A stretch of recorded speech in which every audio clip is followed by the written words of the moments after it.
Please welcome Julia Shapero, the Hills technology reporter, to the stage in conversation with Clare Bresnahan English, Senior Director of the Workplace Innovation Now, or WIN, Challenge at the Aspen Institute.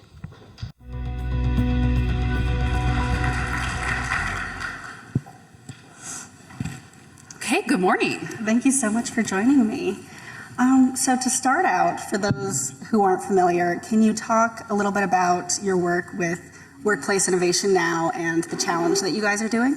Yes, so thank you for having me. It's an exciting and actually really critical time to have this conversation because you'll hear over and over again, but I think it's worth just us absorbing is how much workplaces are transforming rapidly at lightning speed, and AI is only accelerating this change. And the really profound complication that we're grappling with in this deep dive is that while all of our roles, the very nature of work, our workplaces are evolving quickly like sand underneath our feet, women are still facing historic barriers and burdens and really outdated biases that are holding them back, and you're having this compounding nature of work. And so we really need a moment for bold ideas to look at how we can make sure that we're not stagnating in this moment, we're actually modernizing. So Aspen Digital, which is a program of the Aspen Institute, and Pivotal, a group of organizations founded by Melinda French Gates, launched the Workplace Innovation Now Challenge, the WIN Challenge. And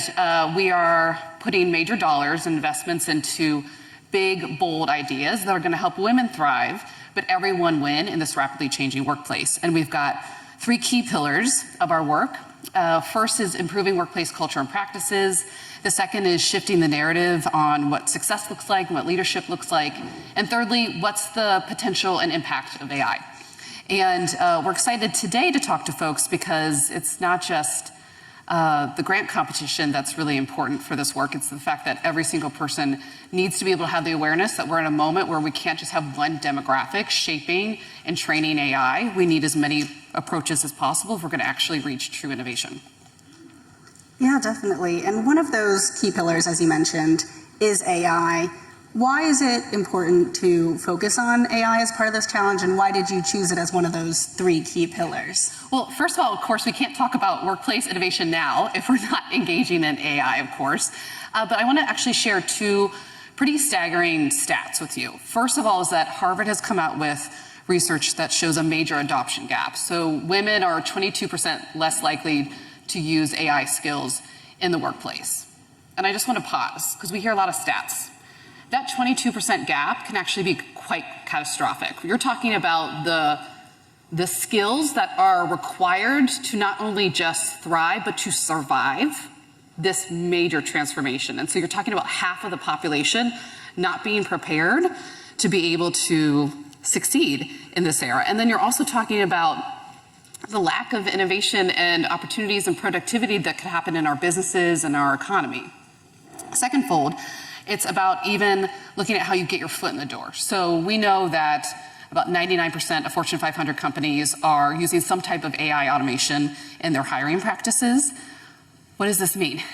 University of Washington just came out with research that shows that in the study, participants would very much believe and tend to defer to AI models, even when they're intentionally designed to be biased. So there's essentially what this means is that folks are essentially deferring and thinking of AI as objective when it's not, right? Technology is never neutral. It depends on what's the data and who are the people that are building it.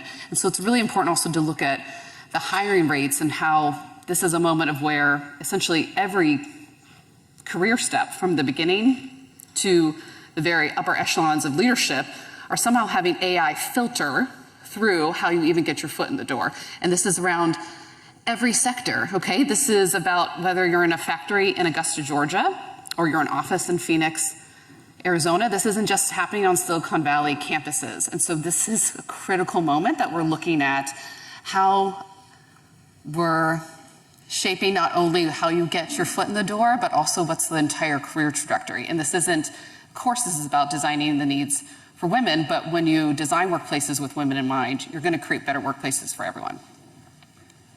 Yeah, and what are you hoping to see from some of these applicants and grant winners as part of the challenge in the AI space specifically? So I know we can talk about the barriers and the challenges all day long, but like, what are we doing? What are really the solutions that we're hearing? And right now, we're in the middle of our open call for our grant competition, but I think what's really exciting is looking at how can AI really address a couple of areas. One is, I'm curious, is anyone here in the sandwich generation? You got maybe kids you're taking care of, you got elder care, yeah. This is something that affects all of us. What if we had AI tools that are helping us manage our caregiving responsibilities, syncing up all of the mental load? So often caregivers are like the COO of their family networks, and we often disregard how much of a mental load that takes. To be able to free that up and to be able to focus on your next career trajectory and career steps, or how you're innovating in your workplace, would be incredible. Also looking at how AI can really shape an ability to be able to look at salary discrepancies and from a slightly more objective point of view. We're also looking at how AI can still address sexual harassment and barriers that women are facing as well. So in the context of AI and automation, what is the risk that these tools, which are coming about and entering our lives very rapidly, could widen the gaps, that women have experienced in the workplace? And, how are you hoping to address that, or how can we use these to maybe narrow those gaps instead? Yeah, I know that part of our work is embracing the inherent challenge and tension that the very tool that we're hoping breaks down barriers for women could actually be exacerbating it. The fact that if you look at that adoption gap, if you look at the fact that so many women are still not maybe necessarily training AI itself, or actually building the policies of how it's being used in the workplace, there's an approach here where we have algorithms just kind of passively keeping the status quo. So I think that's just in terms of the most challenges I think we are worried about the most. Secondfold, I'd say that there's this element of wanting to be able to make sure there's a human element, and I'd really want to uplift the fact that so often there's so much research that comes out about women's incredible emotional intelligence and EQ that they bring to the workplace. This could be also a moment of where those skill sets and those talents are actually what's most needed in this technological revolution. Mm-hmm. In terms of AI and the workforce, I think the conversation that we've seen a lot over the past year especially is, what impact this technology is going to have on the workforce overall. There's been a lot of discussions about, does this displace jobs? Does it just boost jobs? How does it change those dynamics? What do you see as the future of AI in the workforce, and how do you see that changing over the coming years? I'd say that it's important to have a measured approach of excited about the opportunity while being aware of the threats and challenges, or even what the Congressman was talking about. I'd say that there's an element here to be really excited about how it can also address dynamics like the broken run. McKinsey's done research on this really profound dynamic of where women, I'd be curious if anyone's willing to raise their hand, I will, have faced impossible trade-offs when it comes to caregiving responsibilities, personal obligations, and the work and the hours that are required to be able to maximize in your career. Even myself, I've come from a nonprofit executive CEO background. When I had 2 little kiddos, and my second pregnancy was an intense, really complicated pregnancy that had me in the hospital for about a month. There was just no way to be able to sustain a CEO level job at that when the kiddos are little. So looking at how AI can help transform your workload is huge. I mean, truly, if anyone here is managing caregiving, I'm not just talking about little kids. It could be elder care, it could be siblings, whatever community responsibilities you were standing up for. If you could think about the ability for AI to be a place where it is opening up some blank space in your work-life balance. I mean, we're looking for every single minute we can get and squeeze out of not just our 9 to 5, but when you're logging back in at 8 p.m. to midnight, if we can get as much productivity while also looking at how we're shaping the very tools that we want to build, I think that's incredibly exciting. Secondfold, I'm going to come back to, I know it's a topic that not a lot of folks want to discuss, but harassment. Research that's done by Pivotal has shown that 1 in 5 young women, so 18 to 25 years old, still see sexual harassment as a major career barrier. That's not just only heartbreaking, that's ridiculous. When you're starting out your career, you need to be focusing on how you're able to work towards making it towards the next project. You don't need to be able to have that on your mind. And so there's an element here of where we're also, we're getting some really exciting applications coming in that are solutions that look at how can you address trends from a systemic background too. And I'd say just stay tuned. We'll have our awardees announced in the fall of 2026 to be able to share more on that front. We'll have to keep an eye out for those. More specifically, I mean, you've mentioned some of those examples. What are some other, innovative uses of AI that you are most looking forward to seeing in the workplace, and what are some potential uses that maybe have you worried? I'd say I'll start with the worries, is that it is going back to this piece around automation and hiring and the ability for algorithms to filter through possibilities. So like to make this real, think about if you have hiring data that's trained on salary rates for the past 20 years, if you have the data that's trained on the traits of what a typical leader or person in that role looks like, it could look like a really specific demographic. And therefore, then the data is just trained to look for and filter through individuals that just reflect the data that it's given of the ideal candidate.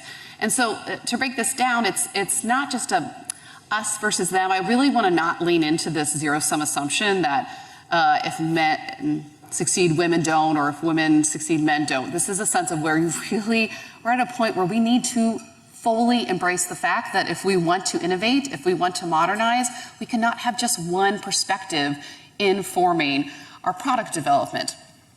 The actual uses of AI within your workforce, the actual ways that you're being able to provide more services for your clients. There's a sense of where we have got to get out of this box thinking and to understand that to truly innovate, it's going to come from really unexpected places. And if you have a filter coming through, you're going to miss out on innovation. You're going to also really miss out on some competitive advantage. I think that's really crucial to understand. What I'm most excited about is what we're hearing through is really how also leaders are upskilling and reskilling their staff and their workplaces. The Congressman touched on this a little bit in terms of what are the opportunities and being able to, we know, I mean, if there's any millennials or Gen Zers, we know we're going to have to pivot in our careers about 1 billion times before we reach retirement. So I'm actually really excited to hear about the reskilling and upskilling roles that are projects that are happening either internal in a workplace or organizations that are focused on that to make sure folks are ready for the career pivots that they're going to have to do. Mm-hmm. And, even though AI seems to be everywhere these days, workplaces, the cultures, the practices sometimes lag behind these technological changes. It takes time for people to integrate this into their work, especially in a really productive way. What kinds of cultural shifts or maybe changes in management practices do you think we need to see in order to help, integrate this technology into the workplace? Well, to go back to in terms of cultural practices around the broken run, so that the trade-offs, the decisions and possible choices that women and caregivers need to make along their whole careers, it's thinking about what are the tools and practices that actually normalize a narrative around flexible work. I know there's a lot of conversation right now about return to work mandates. We can all have a glass of wine about that later. But there is this sense about really having AI provide the structure, not just tools, but the structures to be able to have more flexible work environments. I think there's also an exciting element around shifting the narrative of what success looks like.